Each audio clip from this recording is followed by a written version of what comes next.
I had always loved the quiet of our high school library. It was a place where I could escape the noise of the hallways and focus on my studies. The librarian, Mrs. Walters, was a kind woman who always smiled and helped students find what they needed. The only thing that bothered me was the basement.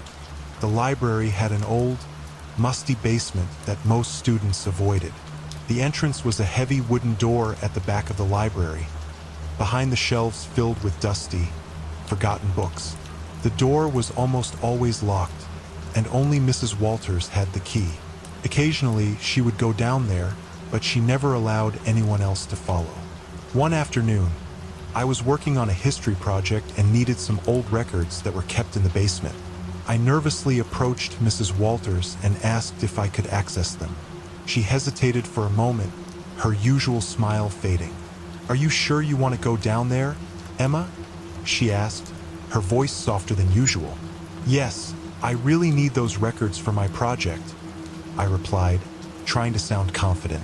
She sighed and unlocked the door, handing me a small flashlight. "Be careful," she said, her eyes filled with a strange concern. I pushed the heavy door open and stepped into the dark staircase that led down to the basement. The air was damp and cold, and the smell of mildew was strong. I turned on the flashlight and slowly made my way down the creaking stairs. The light from the library above disappeared as the door closed behind me, leaving me alone in the dimly lit space. The basement was a large, cluttered room filled with old books, furniture, and forgotten school supplies. The shelves were covered in dust, and the floor was littered with papers and boxes. I spotted the records I needed on a shelf in the far corner of the room and quickly made my way over. As I reached for the records, I heard a faint scratching sound behind me. I froze, my heart pounding in my chest. I slowly turned around, shining the flashlight in the direction of the noise, but saw nothing. I told myself it was probably just a rat or the old pipes making noise and tried to focus on my task. But the scratching continued, growing louder and closer. I spun around again, this time seeing a large old cabinet that was slightly ajar.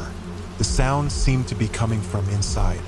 My curiosity got the better of me, and I cautiously approached the cabinet, reaching out to pull the door open. Inside the cabinet, I found a small, dusty box with strange symbols carved into the wood. It was old and looked like it hadn't been touched in years. The scratching had stopped, and the basement was eerily silent. I hesitated for a moment, then decided to open the box. Inside, I found a collection of old photographs and letters. They were yellowed with age, and the handwriting was barely legible. The photographs were of students from the 1950s, all smiling and happy, except for one. In the last photo, a girl stood alone, her expression blank and her eyes dark. There was something unsettling about her, and I quickly put the photo back in the box. As I rummaged through the letters, I found one addressed to Mrs. Walters. It was dated from the time she was a student at the school. The letter was from a friend, warning her about something strange that had been happening in the basement. The friend mentioned hearing noises and seeing shadows moving in the corners of her eyes. She had felt like she was being watched whenever she went down there. My heart raced as I realized that the basement had been creepy for years. I suddenly felt an overwhelming urge to leave. I grabbed the records in the box, not wanting to leave it behind, and rushed back up the stairs. When I reached the top, I pushed the door open and stumbled back into the library, breathing heavily. Mrs. Walters was waiting for me, her face pale. "Did you find what you needed?" she asked, her voice trembling slightly. I nodded and handed her the box. "I found this too," I said, trying to keep my voice steady. She took the box, her hands shaking. "Thank you, Emma," she said quietly. "Please, don't tell anyone about this." I agreed, not wanting to think about what I had found. As I left the library, I couldn't shake the feeling that something was still down there, watching and waiting. The basement door was now locked, but the memory of that scratching sound haunted me. I never went back to the basement, and I avoided the library as much as possible after that. Years later, after I graduated, I heard that the school had closed off the basement for good. They said it was due to structural issues, but I couldn't help but wonder if there was something more to it. Something that had been hidden down there for years, just waiting to be discovered. I remember the first time I stepped into Hillcrest High. The school was massive, with old brick walls covered in ivy, and hallways that seemed to go on forever. I was just a freshman then, scared but excited about what the next 4 years would bring. But by the time I was a senior, that excitement had turned into something darker. It was the last day of summer before my final year began. My friends and I decided to go to the school to mess around one last time. It was a tradition we'd started as freshmen, sneaking into the school at night just to prove we could. We never did anything bad, just hung out and talked, but the thrill of breaking the rules was enough. That night it was just me, Ryan, Jess, and Alex. The four of us had been inseparable since middle school. We met at the edge of the school grounds at around 10 p.m. It was dark, the kind of dark where everything looks like it's hiding a secret. Ryan had a flashlight and Alex brought along some snacks. Jess was the one who suggested we go inside, even though we usually just hung out in the courtyard. "Come on, it's our last year," she said with a grin. "Let's make it count." I should have said no, but instead, I followed them as we snuck around the side of the school, finding the old window we always used to get in. It was still loose, just like it had been the year before. One by one, we climbed in. The school felt different at night, empty and hollow. Our footsteps echoed in the hallways, and the usual smell of cleaning supplies was gone. It was like the school had turned into something else, something that didn't belong to us anymore. We wandered around, laughing and joking, pretending we weren't a little bit scared. Ryan suggested we go to the old gym, the one that hadn't been used in years. It was in a separate building, a little farther from the main school, and everyone said it was off limits because it was falling apart. "Bet you won't go in," Ryan said to Jess, a challenge in his voice. Jess rolled her eyes. "You're on." We made our way to the gym, the flashlight beam cutting through the darkness. The door was locked, but Alex managed to force it open. The air inside was stale, filled with the scent of dust and decay. The floor creaked under our feet, and the walls were covered in peeling paint. There was something wrong with the place, but none of us wanted to be the first to say it. Instead, we spread out, exploring the abandoned space.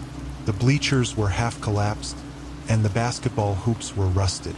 I found an old ball, flat and deflated, and tossed it at Ryan. "Think you can still dunk?" I teased.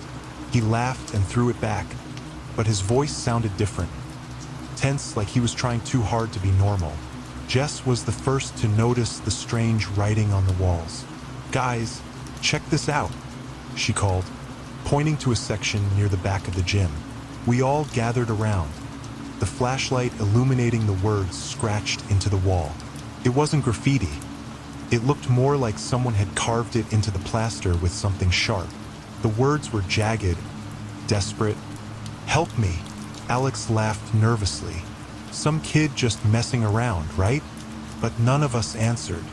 I felt a chill run down my spine, and for the first time, I wanted to leave. But before I could say anything, Ryan called out from across the gym. "Hey, there's more over here." We followed his voice, the flashlight flickering as we moved. More words covered the walls, all over the gym, different messages, but all with the same desperate tone. "Get out. It's not safe. They're watching." Jess's face had gone pale. "This isn't funny anymore. Let's get out of here," I said, trying to keep my voice steady. But as we turned to leave, the flashlight flickered again, and then went out completely, plunging us into darkness. I heard Jess gasp, and Alex cursed under his breath. Ryan fumbled with the flashlight, but it wouldn't turn back on. "Calm down," I said, though my own heart was pounding. "We just need to find the door." But when we tried to leave, the door wouldn't budge. It was like something was holding it shut from the outside. Panic started to rise in my chest as we pushed and pulled, but it wouldn't move. "We're trapped," Jess whispered, her voice trembling. "No, we're not," Ryan said, though he didn't sound convinced. "There's another way out. There has to be." But there wasn't. The windows were boarded up, and every exit we tried was blocked. The gym felt like it was closing in on us, the walls pressing closer. We were trapped in that decaying, abandoned place, with only the sound of our breathing and the faint rustle of something moving in the dark. We never did figure out how we got out. One moment we were trapped, and the next the door just opened. We ran out, not stopping until we were far away from the school. We never talked about what happened that night, not really. But none of us ever went back to Hillcrest after dark again. And even now, years later, I can still hear the echo of our footsteps in that gym, and the desperate whispers of someone who was never found. It was just another Thursday at Willow High, the kind where nothing exciting ever happens. The kind where the most thrilling part of the day is surviving Mr. Baxter's monotonous history class. But that day was different, though none of us realized it until it was too late. Mr. Baxter was absent, which was strange enough since he rarely missed school. We were expecting a substitute, and rumors flew around about who it might be. Some hoped for Mrs. Dalton, the easygoing sub who didn't care if we spent the entire period on our phones. Others prayed it wouldn't be Mr. Finch, the retired Marine who once made a kid do push-ups for talking during class. When the bell rang, everyone shuffled into the room, half hoping for a free period. But then she walked in. The substitute was a small, unassuming woman in her mid-50s, with graying hair pulled back into a tight bun. She wore an outdated floral dress that hung off her like a curtain and carried a leather briefcase that looked older than the school itself. She didn't say a word, just walked straight to the desk and wrote her name on the board. Mrs. Harper. The silence was unnerving. Most subs at least introduced themselves or tried to make small talk. But not Mrs. Harper. She just stood there, staring at us with those piercing gray eyes. There was something off about the way she looked at us, as if she was sizing us up, like she was trying to see inside our heads. "Take out your textbooks," she finally said in a voice that was softer than a whisper, but somehow we all heard it clearly. No one moved. "Now." We scrambled to get our books out, flipping them open to the page she had written on the board. We were supposed to be learning about the Civil War, but no one was paying attention to the lesson. All eyes were on her. The period dragged on. Mrs. Harper didn't teach so much as she just stood there, occasionally asking someone to read a passage or answer a question. But every time she spoke, her voice was so quiet, so chilling, that it made the hairs on the back of our necks stand up.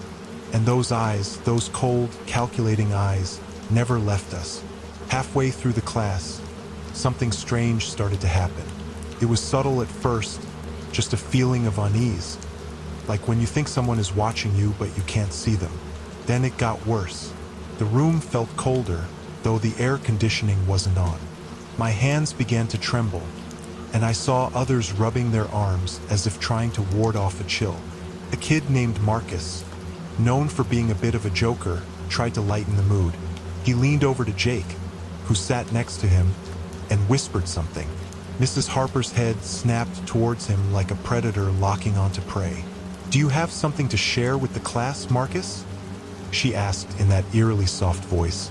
"No, ma'am," he stammered, his usual bravado gone. "Then be quiet," she said, her eyes boring into him. Marcus went pale and didn't say another word. None of us did. The rest of the period was unbearable. The tension in the room was thick, pressing down on us, making it hard to breathe. I kept glancing at the clock, praying for the bell to ring, but it seemed like time had slowed down. Every second felt like an eternity. Finally, the bell rang, and we practically bolted out of the room. I didn't look back, but I could feel her eyes on me as I left. At lunch, we all sat together, trying to make sense of what had just happened. "There's something seriously wrong with that woman," Jake said, still visibly shaken. The others nodded in agreement, but no one could explain why she made us feel that way. The next day, Mr. Baxter was back. He didn't mention his absence, and we didn't ask. We were too relieved to care. But something still nagged at me, so after class, I decided to look up Mrs. Harper in the school's substitute teacher directory. There was no Mrs. Harper. I double-checked the records, asked the office staff, even looked through old yearbooks. Nothing. It was as if she had never existed. To this day, I can't explain what happened in that classroom. But I do know one thing. There was nothing paranormal about it. Mrs. Harper was real, and so was the fear she planted in each of us. That day changed something in all of us. We stopped talking back in class, we stopped playing around during lessons. But mostly, we stopped questioning the things we couldn't explain.